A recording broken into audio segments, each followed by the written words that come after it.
Morning everyone, welcome back to the channel and welcome to a new day. And it is Memorial Day, and so I'd ask that you just remember those who paid the ultimate price in service to their country on this day. So this day is for them. Um, so just please remember those and their families. So for our Memorial Day food, I've got some beer and throwing some onions in here. I'm just collecting beer that we've had left over the years. I have 4 bottles of beer in here. And just to show you how much we don't drink it, 2 of those bottles from like 2 or 3 years ago, and the other left from those were used for this same thing. We never actually drink the beer. We might think one day that we're in the mood to have a beer, but it never happens. So, all right. So I've got the onions in there, and I'm going to throw some brats in there. And I did this not too long ago. So I'm going to cook the brats in there, and once they're done, I'll put them on the grill. And I'm doing everything early. It's not even 10 o'clock yet in the morning.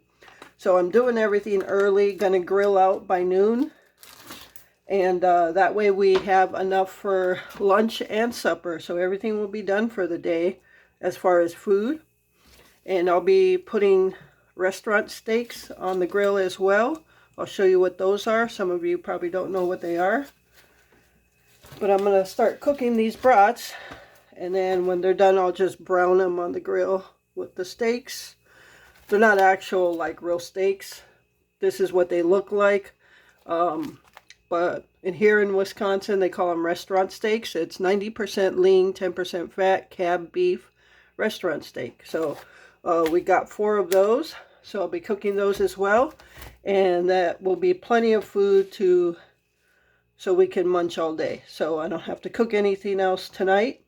I will be making a Jello poke cake as well. It's kind of tradition that we grill something out, and I usually make a poke cake. So all right, I'm going to get this on the stove, and we'll get to grilling afterwards.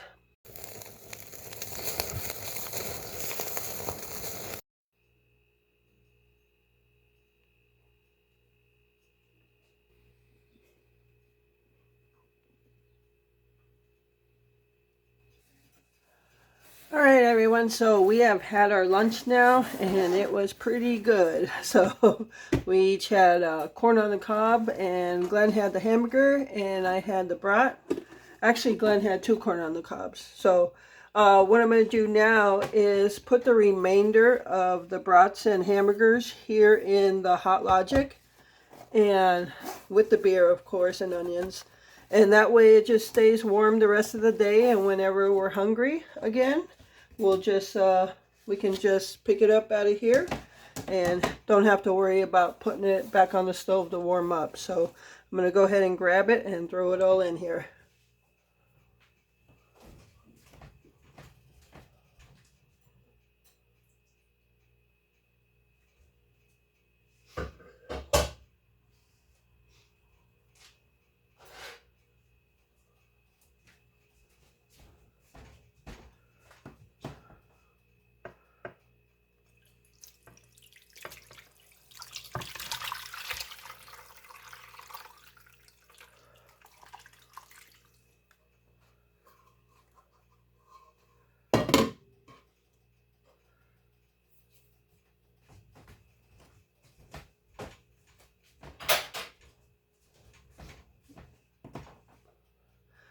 It's so nice to have these Hot Logics just to keep food warm throughout the day. And it's already hot, so it's not going to take much for the Hot Logic to actually warm it up. So, all right, I'm going to close it up, plug it in, and I'm not even going to think about this the rest of the day unless I'm hungry.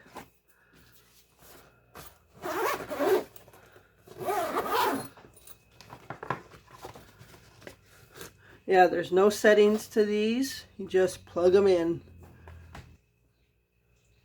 Alright everyone, so I'm going to make the cake for the Jello poke cake. And as you know, if you've been with the channel for a while, I've said it before, with it just being Glenn and I, I don't use the whole cake box of cake mix.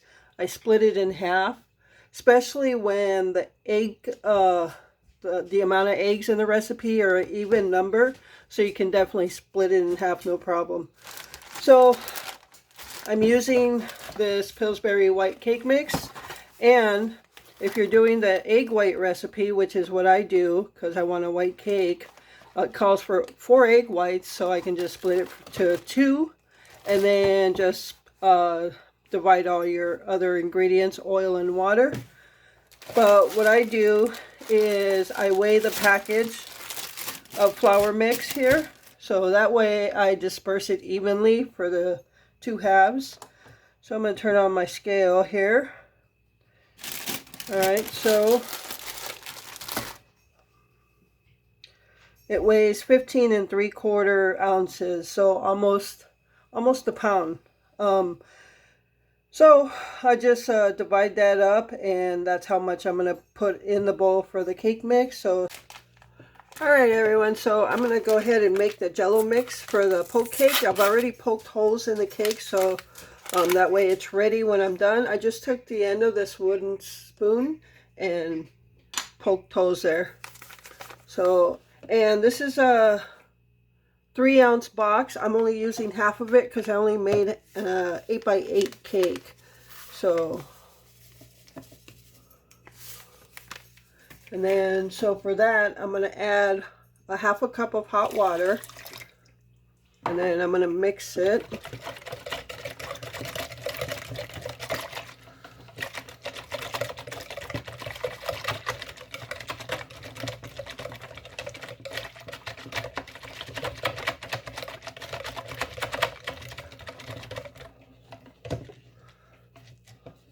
And then I'm going to add a 1/4 cup of cold water.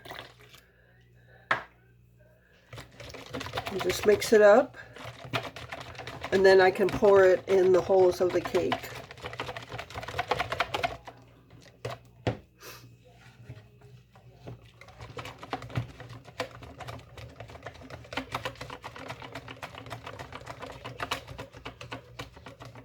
Alright. I'm just going to bring the cake back over. And you can see I've got, it's kind of crowded here, but I'm just going to pour it from here. Oops.